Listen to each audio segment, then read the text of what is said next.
আসসালামু আলাইকুম এভরিওয়ান। দুপুরের এক অংশ জার্নি। সকাল থেকে রাত পর্যন্ত একজন নারীকে হরেক রকমের কাজের চিন্তা নিয়ে সংসার পরিচালনা করতে হয়। তো সকালে নাস্তার পর্ব শেষ হলেই শুরু হয়ে যায় দুপুরের রান্নার আয়োজন। তো দুপুরের রান্নার কাজের ফাঁকে ফাঁকে বেবিকে অনেকবার খাওয়ানো হয়েছে। তো তার কাপড় চোপড়গুলো ধুয়ে দিয়েছি এবং আমার বাসায় যেহেতু হেল্প পেন্টিং নেই, কাটা ধোয়া বাচ্চা সব কিছু আমার নিজের হাতেই করতে হয়।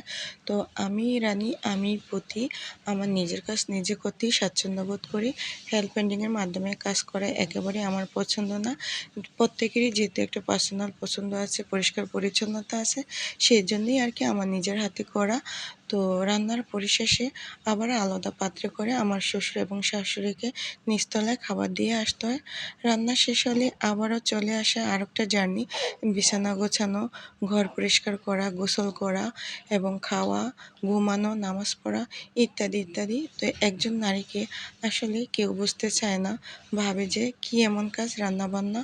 তো ১ মাস ১৭ দিনের একটা বাচ্চাকে নিজের হাতে সামলিয়ে সংসারের সম্পূর্ণ কাজের দায়িত্বে নিজের কাঁধে তুলে নিয়েছি।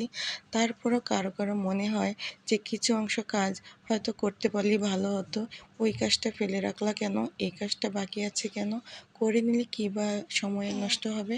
তো যাই হোক বন্ধুরা, ভালো থাকবেন। Thank you so